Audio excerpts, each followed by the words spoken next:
Xabi Alonso manager ആവുന്നതിന് മുമ്പ് തന്നെ വേറെ പല മാനേജേഴ്സ് ഓൾറെഡി എസ്റ്റാബ്ലിഷ് ആയിട്ടുള്ള ആൾക്കാരൊക്കെ പറഞ്ഞുകൊണ്ടിരുന്നത് അദ്ദേഹം ഒരു ടോപ്പ് ക്ലാസ് മാനേജർ ആവും, കാരണം അത്രയും വിഷനുള്ള ഒരാളാണ്. അപ്പോൾ അതുകൊണ്ട് തന്നെ തീർച്ചയായും റയലിനെ തിരിച്ച് ട്രാക്കിലേക്ക് ആക്കാനായിട്ട് അദ്ദേഹത്തിന് സാധിക്കും. പിന്നെ ഈ പറയുന്ന പോലെ ഇത്തവണ കുറേ നല്ല സൈനിങ്ങുകളൊക്കെ വന്നിട്ടുണ്ട്. ഡീൻ ഹോയ്സൺ ആണെങ്കിലും ട്രെൻഡ് ആണെങ്കിലും പിന്നെ മസ്റ്റൻഡോനോ, ഒരു അർജന്റീന എന്നുള്ള നെക്സ്റ്റ് ഒരു സെൻസേഷൻ, നെക്സ്റ്റ് ഡിബ്രൈനൊക്കെ ആയിട്ടാണ് കാണുന്നത്.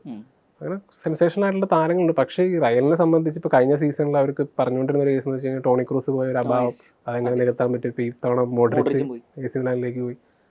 അപ്പോൾ അങ്ങനെ അത്ര എക്സ്പീരിയൻസ്ഡ് ആയിട്ടുള്ള പില്ലേഴ്സ് ആയിട്ടുള്ള കുറച്ച് നാളുകളോ മിഡ്ഫീൽഡിലെ പ്രശ്നങ്ങൾ സ്റ്റിൽ അവിടെ തന്നെ കിടപ്പുണ്ട് എന്നുള്ളതാണ്.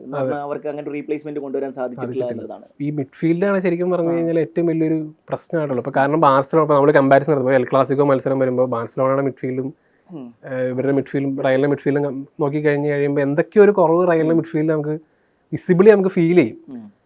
അപ്പോൾ അത് എങ്ങനെ കവർ ചെയ്യുന്നുള്ള, അല്ലെങ്കിൽ ആ ഒരു പ്രശ്നത്തിനെ എങ്ങനെ ഓവർകം ചെയ്യുന്നുള്ളതാണ് ശരിക്കും പറഞ്ഞു കഴിഞ്ഞാൽ ഇത് നോക്കിക്കാണാനുള്ളത്. ആക്ച്വലി ഇദ്ദേഹത്തിൻ്റെ ഈ പറയുന്ന പോലെ എല്ലാ കഴിവും അല്ലെങ്കിൽ ക്രെഡൻഷ്യൽസും ഉള്ള ഒരാളാണ് ചാബി അലോൺസോ.